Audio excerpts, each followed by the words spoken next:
Hai, saya Muhammad Al-Faraji, absen 22 dari SMK 5 Yogyakarta. Ingin mempresentasikan sejarah. Lanjut.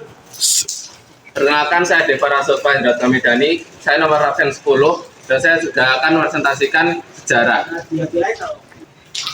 Loh, kemana Wian? Kemana? Wah.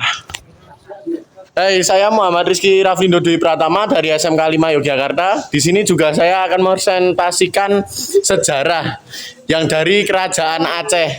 Oke, langsung aja kita mulai. Cuis.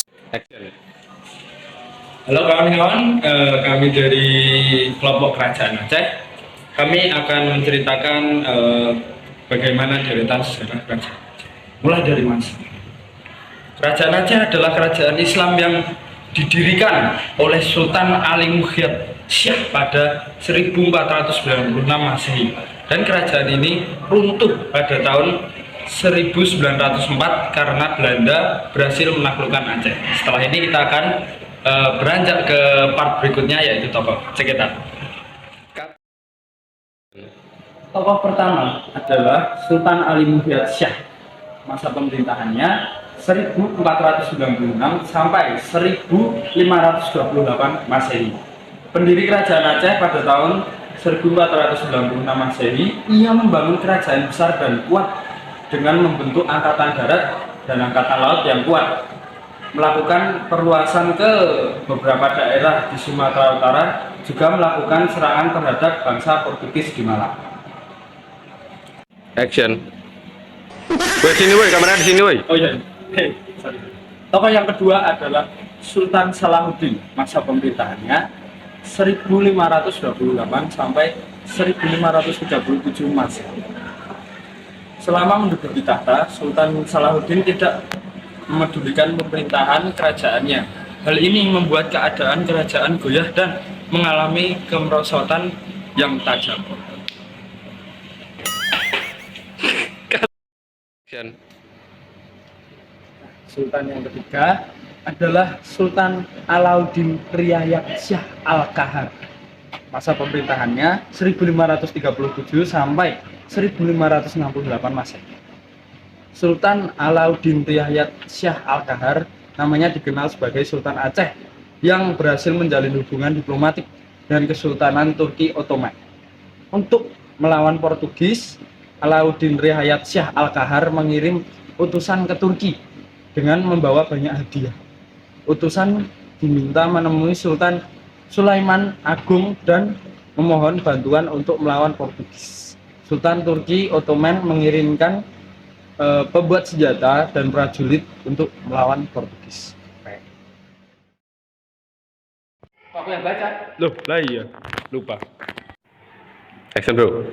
Oh, udah. Nah, sekarang kan udah kembali ke pembaca.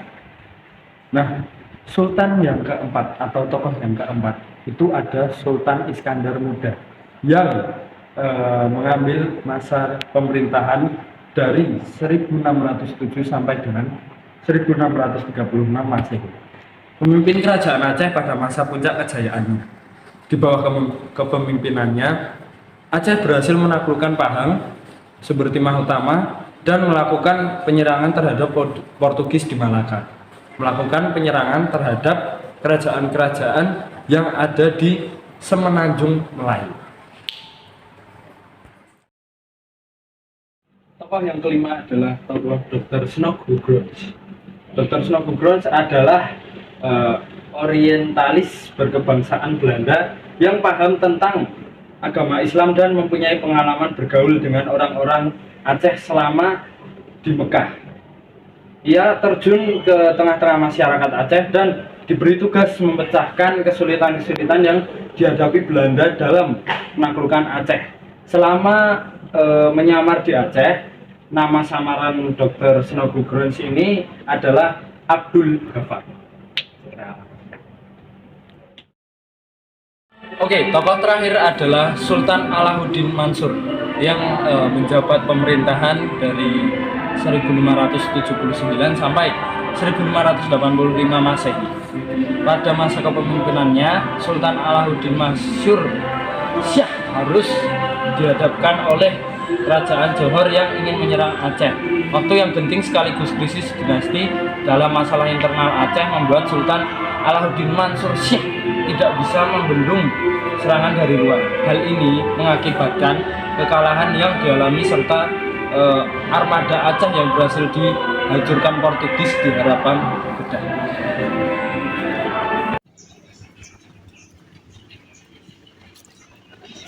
Berikutnya perkembangan aspek politik. Cara pemerintahan Aceh terbagi atas pemerintahan sipil dan pemerintahan atas dasar agama. Berikut penjelasannya. Yang pertama, pemerintahan sipil. Pemerintahan sipil dipimpin oleh kaum bangsawan. Setiap kampung atau gampong dipimpin oleh seorang ule balang atau hulu balang. Beberapa gampong digabung menjadi sagi yang dipimpin panglima sagi. Ia berkuasa atas daerahnya dan berhak memilih sultan. Kaum bangsawan yang memegang kekuasaan sipil disebut tuku.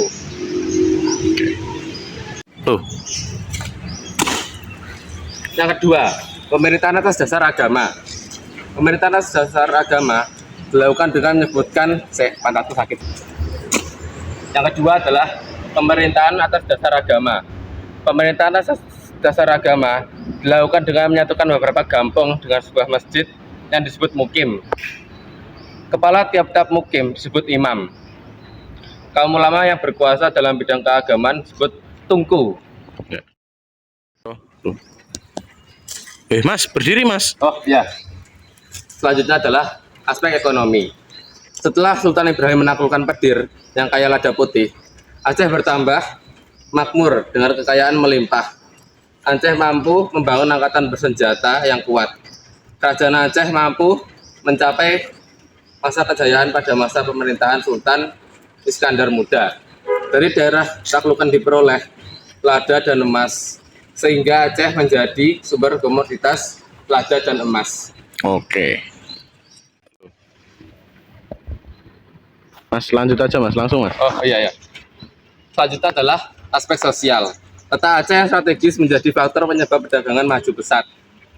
Kebudayaan masyarakat makin maju karena sering berinteraksi dengan bangsa-bangsa lain. Pada masa ini, muncul tasawuf terkenal yaitu Hamzah Ansyuri dan muridnya Syamsuddin As-Sumatrani. Penyusunan hukum adat dilandasi ajaran Islam yang disebut hukum adat mahkota alam. Menurut hukum adat mahkota alam, pengangkatan sultan harus semufakat hukum adat. Ya. Udah mas. Belum, satu lagi nih. Oke, langsung aja. Saat seorang sultan dinobatkan, ia berdiri di atas tabal. Ulama yang memegang Al-Quran berdiri di kanan, sedangkan Perdana Menteri yang memegang pedang berdiri di kiri. Ya. Udah. Sudah. Oke, langsung ke ngopo ya? Tir. Oke. Ngopo ya? Masa kejayaan Kesultanan Aceh mengalami perkembangan pesat sampai muncul kejayaan setelah Sultan Iskandar Muda naik kasta. Pada saat itu agama dan kebudayaan Islam begitu berkembang di kehidupan masyarakat. Dari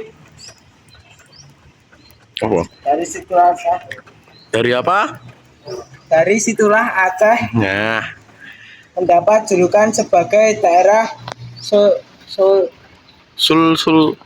Sulis. Suiramo Oh. Sembari atau Sembari Mekah. Ketika agama dan kebudayaan Islam berkembang di Aceh, banyak masyarakat yang ingin menjalankan ibadah haji ke tanah suci Mekah. Dari Acehlah sebagai awal mula keberangkatan haji dimulai. Ini karena perjalanan menuju Mekah dulunya hanya melalui transportasi laut saja. Nah, ya guys. udah. Oke, mantap lah. Loh. Gresek apa mas? Ayo lanjut. Nyari peninggalan. Oke, peninggalannya apa mas? Peninggalannya ada Masjid Baitul Ahram di Banda Aceh. Terus? Masjid ini dibangun pada masa jabatan Sultan Iskandar Muda, yakni pada tahun 1607 sampai 1636 Masehi. Masjid Baitul Ahram Aceh dijadikan sebagai tempat beribadah dan juga menjadi pusat pendidikan ilmu agama Islam ya. Oke. Mau lanjut apa langsung, Mas? Lanjut, ada lagi ini peninggalan Ayo, Taman langsung. Sari Gunung. Taman Sari Gunung menjadi bukti cinta Sultan pada istrinya yang dulunya merindukan kampung halamannya. Tempat ini menjadi tempat bersenang-senangnya permaisuri. Waduh. Oke, lanjut langsung aja. Ada meriam Kesultanan Aceh. Meriam ini dulunya menjadi senjata pertahanan Kesultanan Aceh Darussalam untuk bertahan dari penjajah. Nah, penjajah langsung lagi aja, Ada Mas. lagi ya makam Kesultanan Aceh. Salah tuh. Rapopo langsung gue, Mas. Makam Sultan Iskandar Muda. Oke. Ya. Salah satu peninggalan sejarah dari Kesultanan Aceh adalah makam Sultan Iskandar Muda, orang yang sangat berpengaruh di Kesultanan Aceh Darussalam ya guys. Ya, ini yang terakhir uang emas kerajaan Aceh. Ya. Bentuk dari uang emas ini bisa dilihat di museum sejarah yang ada di Aceh ya. Uang emas dulunya bernama Dairul Rahman. Ya. Udah. Udah. Oke. Ya. Ngopo, Mas? Biasa. Nah, woi biasa. Oke, lanjut teman-teman. Oke, selanjutnya ada anjing juga. Ada keruntuhan, ya kejayaan yang dirasakan oleh Kesultanan Aceh Darussalam tidak begitu lama ya, karena pada saat itu hanya Sultan Iskandar Muda saja yang mampu menjalankan pemerintahan di Aceh. Pewaris ataupun pemimpin di Kesultanan mengalami pemecahan internal kerajaan. Setelah itu, keruntuhan Kesultanan Aceh juga dipicu oleh Belanda yang ingin menguasai Pulau Sumatera yang menyebabkan Perang Aceh. Belanda berhasil mematahkan serangan gerilya rakyat Aceh pada tahun 1899. Teuku Umar gugur dalam pertempuran di Maulaboh. Setelah kematian Teuku Umar, Sultan dan Panglima Polem memutuskan untuk berpindah-pindah supaya tidak bernasib sama. Akan tetapi mereka terpaksa menyingkir setelah terdesak oleh besarnya pasukan musuh.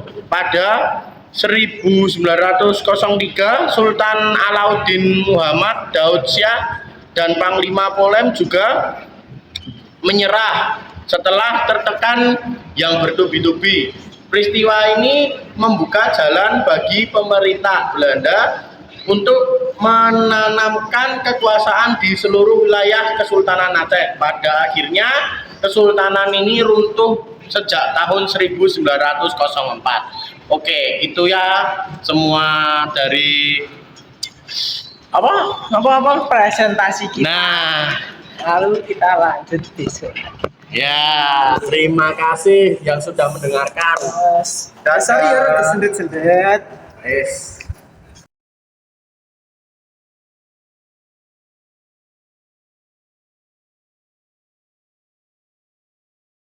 Kan saya pantatku sakit.